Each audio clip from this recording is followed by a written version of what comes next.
नमस्कार मित्रांनो, लाडकी बहीण योजनेअंतर्गत महत्त्वाची अपडेट आली आहे। आपली लाडकी बहीण प्रतीक्षा करत होती तिसऱ्या हप्त्याची।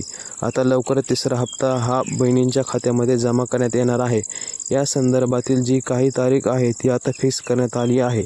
तर लाडकी बहीण योजनेचा जो काही तिसरा हप्ता आहे तो येणाऱ्या 29 सप्टेंबर 2024 रोजी रायगड येथे कार्यक्रम होणार आहे आणि तिथून तिसरा हप्ता लाडक्या बहिणींच्या बँक अकाउंटमध्ये डायरेक्ट जमा होणार आहे। दुसरी महत्त्वाची अपडेट म्हणजे ज्या महिलांचा फॉर्म लेट भरला आहे व त्यांना आजपर्यंत एकही हप्ता जमा झाला नाही, त्यांच्या अकाउंटवर 3 हप्ते एकदम म्हणजे 4,500 रुपये जमा होणार आहेत। आणि ज्या महिलांना आधी 2 हप्ते मिळाले आहेत त्यांच्या अकाउंटवर आता तिसरा हप्ता म्हणजे 1,500 जमा होणार आहेत।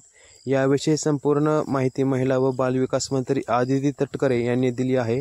आणखी एकदा नीट ऐका, ज्यांना 3,000 मिळाले आहेत त्यांना आता फक्त 1,500 मिळणार आहे, म्हणजे फक्त तिसरा हप्ता मिळणार आहे। ज्यांना आणखी एकही हप्ता मिळाला नाही त्यांना एकदम 3 हप्ते म्हणजे 4,500 रुपये 4,500 रुपये मिळणार आहेत।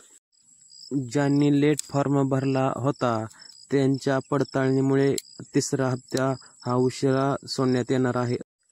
तर ही होती लाडकी बहीण योजनेबाबतची सर्वात मोठी आजची बातमी। सबस्क्राईब करा व व्हिडिओ आवडल्यास लाईक नक्की करा। धन्यवाद।